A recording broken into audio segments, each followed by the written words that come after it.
Bom dia, meu nome é Ilan Gottlieb, do Rio de Janeiro. Eu sou médico cardiologista. Eu vou fazer uma aula para o Programa de Educação Continuada do Departamento de Imagem Cardíaca da SBC. Eu sou diretor médico da Fonte Imagem, sou chefe da Radiologia da Casa de Saúde São José e médico da Clínica São Vicente da Gávea. Hoje eu vou falar sobre o valor prognóstico da angiotomografia de artérias coronárias e eu vou começar falando sobre a hierarquia das evidências científicas. Sabemos que nem todos os estudos são iguais, então dependendo do desenho do estudo, ele deve pesar mais ou menos na decisão de adotar esse estudo dentro de uma prática clínica. Então a gente tem séries em centros únicos, como a base da pirâmide, ou seja, geralmente são os mais numerosos, mas também os menos pesados em termos de evidência científica, e até o topo da pirâmide, que são estudos randomizados comparativo de efetividade, ou de efetividade comparativa, e a gente consegue ver que já existem vários estudos de angiotomografia coronariana em todos os degraus da pirâmide, já dando para a gente uma ampla base científica para a utilização dessa tecnologia na prática clínica. A angiotomografia já existe há 15 anos e a gente realmente acelerou de forma surpreendente a quantidade de trabalhos publicados. Eu vou começar com um caso clínico, um homem de 51 anos, assintomático e sem fatores de risco para a doença coronariana. Ele referia boa capacidade física, tinha um colesterol não HDL bom, fez uma angiotomografia de coronárias para rastreio. Essa é uma indicação classe 3 pelas diretrizes correntes, mas mesmo assim existe um número bom de pacientes que realizam. O score de cálcio desse paciente foi 6, com percentil 62 para esse paciente. A gente sempre, no nosso centro, sempre realiza o score de cálcio antes da angiotomografia de forma rotineira. Então, qual era o objetivo da angio-TC de coronárias? Era determinar em qual grau em qual estágio da aterogênese esse paciente se encontrava, para que a gente consiga mudar a direção dessa curva, ou dessa reta, nesse caso desse gráfico.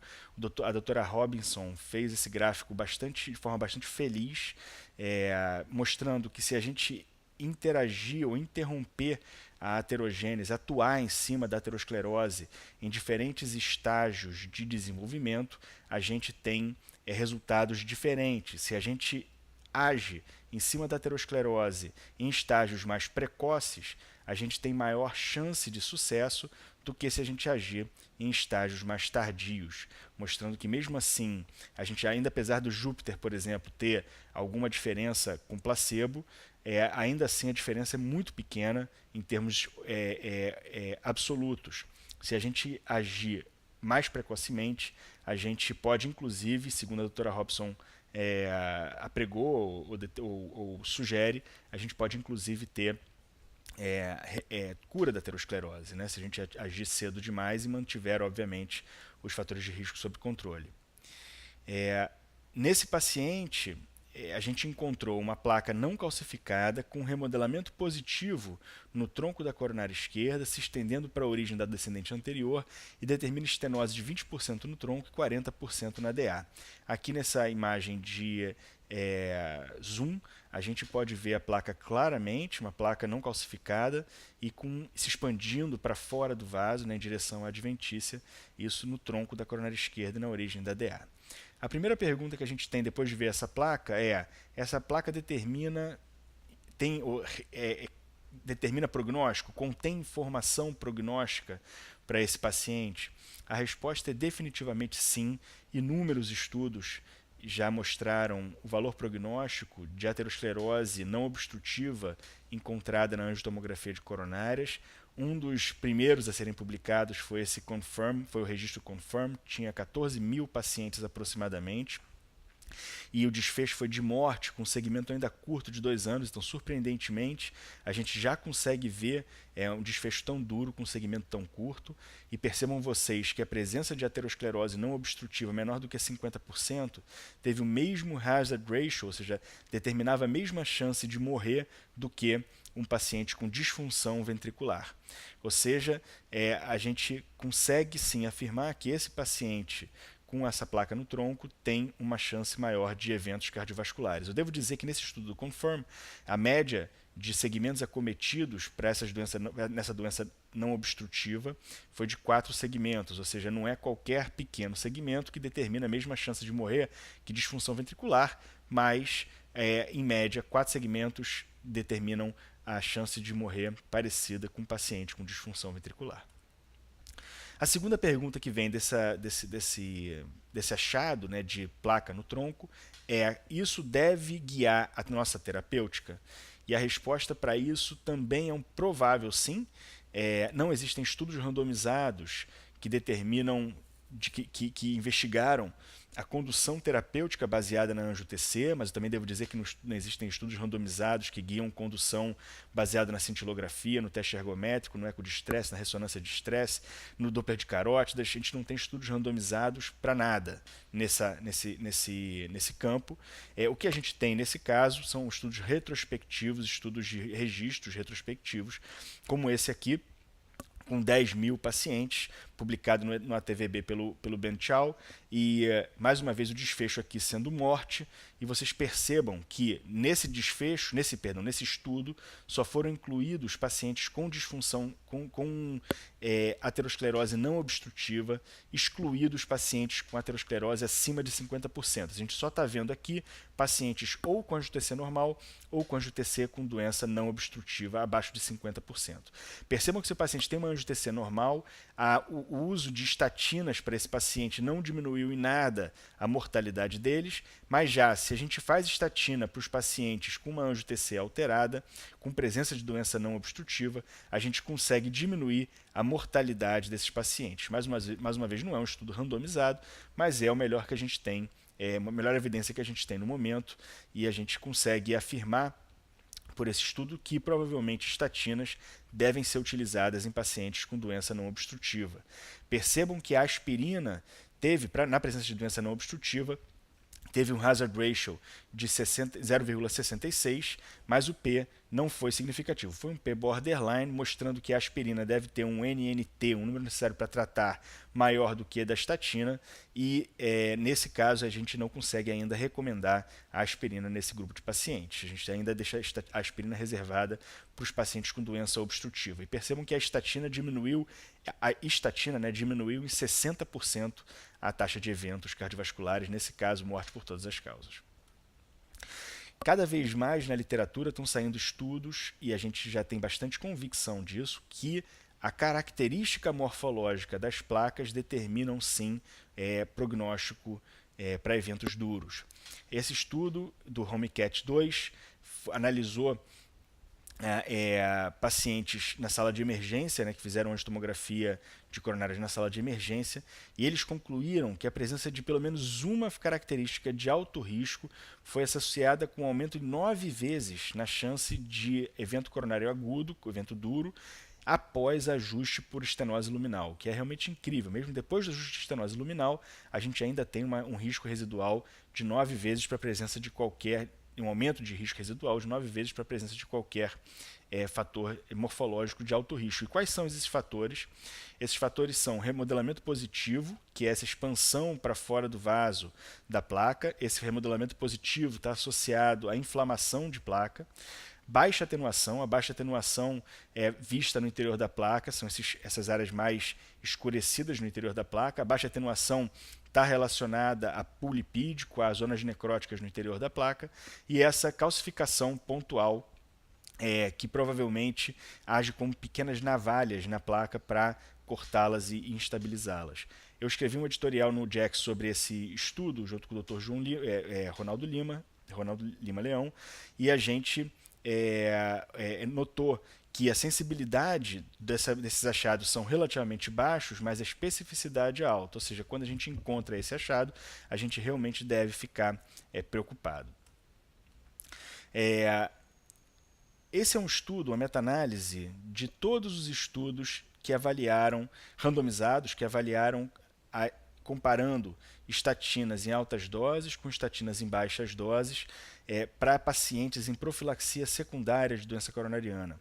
Ou seja, se a gente tratar os pacientes em profilaxia secundária, que já tem doença coronariana documentada ou algum evento passado, a gente realmente consegue afirmar hoje que altas doses de estatinas parecem ser melhores do que baixas doses de estatinas. Aqui a gente está falando em altas doses, simvastatina 80mg, mas na maior parte dos estudos foi atorvastatina 80mg. Mas o que eu quero chamar atenção para esse estudo não é, obviamente, a questão de qual estatina usar, porque não é o tema dessa aula. O que eu queria chamar atenção é que no grupo de pacientes que tomou altas doses de estatinas, ainda assim existia um risco residual para eventos cardiovasculares no segmento dos estudos, ou seja, um segmento médio em torno de 3 a 4 anos, em torno de 29%, ou seja, 29% dos pacientes ainda apresentavam algum desfecho cardiovascular no final desses estudos, o que mesmo tomando estatinas em altas doses, o que mostra que se a gente realmente esperar o tempo para começar essas estatinas baseado nesses estudos, se a gente esperar os pacientes terem algum evento cardiovascular ou terem doença obstrutiva documentada, a gente provavelmente vai ter resultados ruins mesmo tratando eles plenamente. Eles ainda vão ter um risco residual muito alto mesmo com tratamento pleno, com o que a gente tem de melhor. Nesse caso, os pacientes foram tratados também com o resto dos remédios cardiovasculares. Ou seja, é um argumento a favor da estratificação precoce de risco cardiovascular anatômica, né, para a gente detectar doença precocemente, não esperar tardiamente o paciente apresentar um quadro clínico ou doença obstrutiva para então só começar o tratamento. O caso clínico 2 é um homem de 56 anos que refere a 3 meses de dor precordial opressiva recorrente, duvidosamente relacionado aos esforços, que melhora alguns minutos após tomar água, ou seja, nós consideramos como uma dor atípica. Ele teve um eletro de repouso normal, tem alguns fatores de risco cardiovasculares, inclusive um colesterol elevado, com LDL elevado, HDL relativamente baixo, e ele foi para angiotomografia para estratificação dessa dor precordial, para esclarecimento diagnóstico dessa dor precordial. A angiotomografia desse paciente foi completamente normal, o que determina, pelos estudos publicados, uma taxa de eventos anual muito baixa.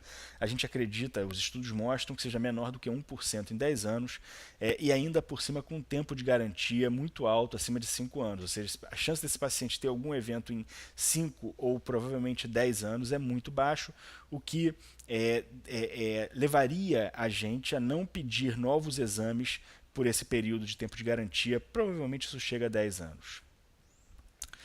Existem diferentes formas de se estimar o risco baseado na angiotomografia coronariana. Um dos mais publicados e mais estudados é o Segment Involvement Score, que basicamente é a soma de todos os segmentos com qualquer aterosclerose. Ele faz uma carga aterosclerótica, mas não pesa na estenose coronariana, ou seja, um segmento que tenha 70% de estenose tem exatamente o mesmo valor para motivos prognósticos do que um segmento que tenha 30% de estenose. Então é basicamente a soma de todos os segmentos com estenose, com alguma evidência de aterosclerose coronariana. Depois a gente tem o SSS, que é o Segment Stenosis Score. Nesse sistema de medida, a gente já pesa um peso, né, uma nota diferente dependendo do grau de estenose coronariana. Se o paciente tiver de 30% a 49% é 1, 50% a 69% ganha peso 2 e maior do que 70% peso 3. Cada segmento é então somado dependendo do seu peso e com isso a gente tem um SSS global. Segmentos abaixo de 30, pelos trabalhos publicados, ganham 0. O score de cálcio é o mais antigo e conhecido de todos, ele quantifica apenas a porção calcificada da placa, perdão, está escrito errado, é basicamente uma soma indireta da aterosclerose total pela sua parte calcificada. O número de segmentos com doença coronariana acima de 50% é outra forma de medir ou de estimar o risco, dependendo da angio-TC, e a doença de alto risco, geralmente pela angiotomografia, é determinada como tronco, acima de 50%, a presença de doença de 3 vasos ou 2 vasos mais DA. Então, existem algumas formas de avaliar o risco cardiovascular pela angio-TC, desde a estenose luminal, a localização da lesão, a presença de algum marcador morfológico de alto risco, como remodelamento positivo, a hipodensidade de placa, a calcificação puntiforme, esse napkin ring sign, não vou entrar em detalhes, mas é outro marcador morfológico de alto risco, o número de segmentos envolvidos e, obviamente, a gente ainda consegue, aqui significa, na verdade, o número de segmentos envolvidos significa qualquer medida de extensão de doença, né, baseado ou no SSS ou no CIS, e aqui a gente ainda consegue ver tamanhos das câmaras e massa miocárdica. Independente da forma como você veja a aterosclerose pela angio-TC, você consegue estratificar o risco cardiovascular para eventos duros de forma bastante detalhada. Então, se a gente resolver fazer o Duke modificado, que é bem granulada, uma medida bem granulada, a gente consegue ver facilmente o peso da angiotomografia prognóstico ao longo do tempo. A gente pode analisar a presença de estenose mais grave, também vai estratificar o paciente. O score de estenose, que é o SSS, geralmente com ponto de corte de 5 ou mais, né, sendo considerado de alto risco. E o número de vasos também acometidos, 0, 1, 2 ou 3, também determina o prognóstico cardiovascular. Esse estudo foi o primeiro que saiu em 2007, e tiveram vários outros estudos que confirmaram esses achados. Independente de como a gente veja a doença coronariana pela angio-TC, a gente consegue estratificar o risco cardiovascular desses pacientes. Um recente trabalho publicado pelo grupo da doutora Fernanda Hertal, que está lá no Canadá, mostra que a gente consegue ver, dependendo da forma como a gente veja a doença coronariana, a gente consegue estratificar melhor ou pior o risco para eventos. Então, o CIS, que é aquela medida só do número de vasos, parece estratificar bem, né, tem um peso para estratificação de risco bom, melhor do que o score de cálcio, isso a gente já sabia, parecido com o número de estenoses maiores do que 50%, e obviamente ressalta que, mais uma vez, o valor prognóstico da estenose obstrutiva.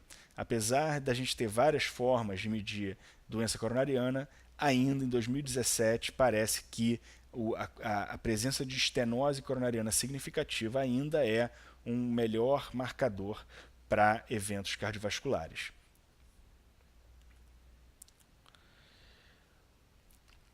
Aqui um estudo comparando a angio-TC com o score de cálcio na estratificação de pacientes sintomáticos para eventos duros. Percebam que, independente do score de cálcio, da faixa de score de cálcio, a presença de obstrução coronariana ou doença coronariana não obstrutiva determina taxa de eventos cardiovasculares duros cada vez maiores, ou seja, independente do valor do score de cálcio, a angiotomografia, o valor da obstrução coronariana se sobrepõe à mera calcificação, o que intuitivamente a gente já sabia, que está documentado. Esse estudo comparou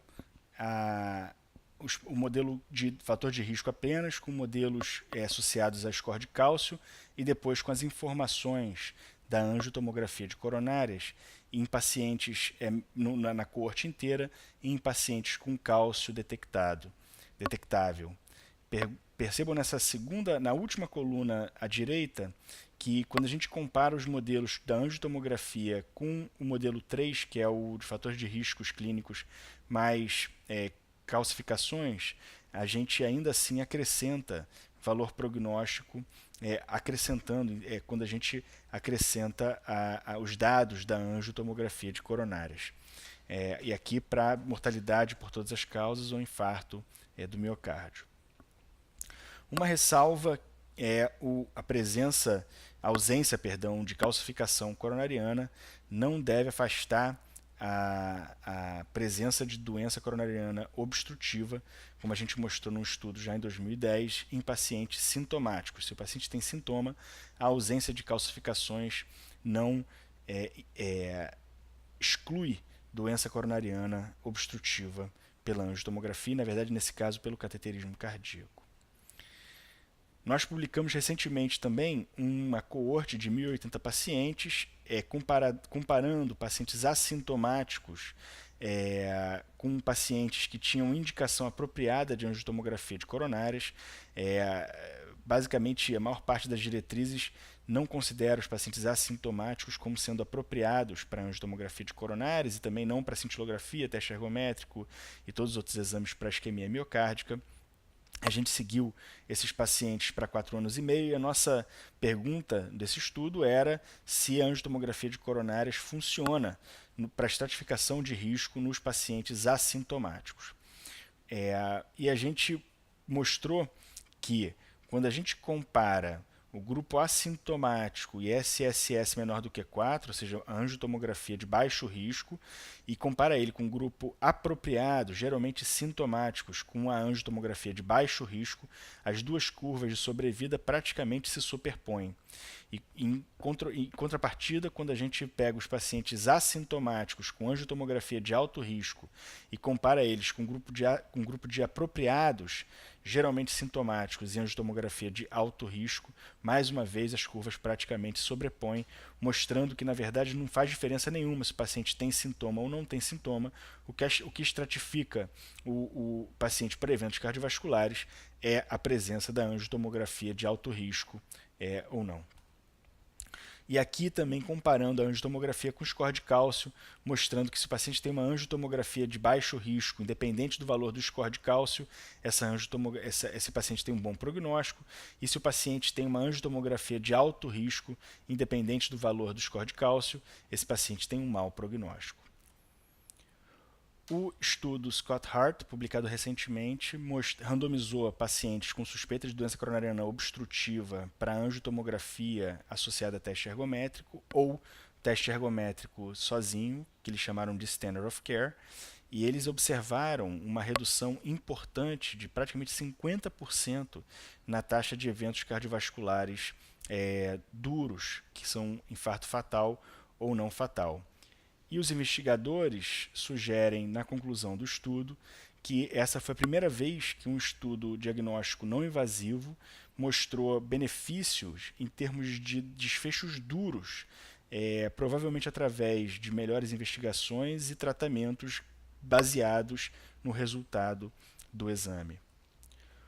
Um estudo observacional dinamarquês com 86 mil pacientes também tentou avaliar se o primeiro exame a ser realizado, anatômico versus funcional, tinha alguma diferença em termos de prognóstico. O que eles observaram é que existia nos pacientes que foram submetidos a um estudo anatômico, a angiotomografia de coronárias, uma redução de 30% na taxa de infartos,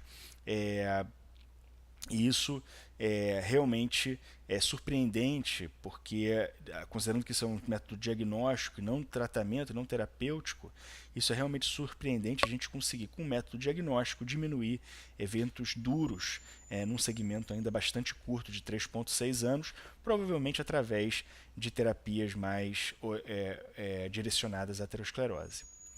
Uma meta-análise de todos os estudos randomizados, feito pelo Dr. Márcio Bittencourt, mostrou um resultado muito parecido, de uma redução de risco de eventos duros de 30% também para pacientes que eram submetidos a estudos anatômicos em comparação com estudos funcionais. Então, exatamente a mesma redução de 30% na taxa de infartos foi observado nessa meta-análise de estudos randomizados.